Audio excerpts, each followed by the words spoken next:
अस्सलाम वालेकुम। मैं कोशिश क्लिनिक से जुद्दा हूँ। एडिक्शन इतने आराम से किसी शख्स की जिंदगी में शामिल होती है कि शुरू में उसको एहसास भी नहीं होता कि कुछ बदल रहा है। पहला स्टेज होता है जब नशा इंजॉयमेंट लगता है और बॉडी बर्दाश्त करना शुरू करती है। मतलब पहले जितनी डोज से नशा होता था, अब वो डोज उतना काम नहीं कर रही।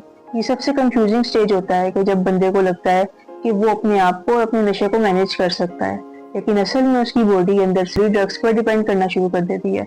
उसकी ब्रेन और लिवर की केमिस्ट्री बदल रही होती है। ये वो पॉइंट है जहाँ चाह बदलकर जरूरत बन जाती है। फिर आता है मिडिल स्टेज। यहाँ उस शख्स की बर्दाश्त टूटना शुरू होती है।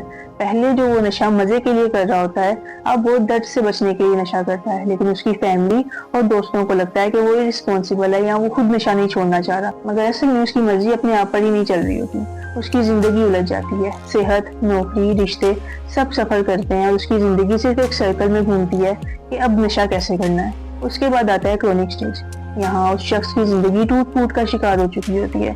जिस्म, ज़हन और रूह सब डैमेज हो जाते हैं। वो वादे तोड़ता है, झूठ बोलता है और सबसे अलग हो जाता है। उसका सिर्फ एक मिशन रह जाता है कि अब नशा कैसे हासिल करूं। इस स्टेज पे वो शख्स इतना बीमार हो जाता है कि उसे आसपास का सच दिखाई ही नहीं देता। ये थी एडिक्शन की प्रोग्रेशन।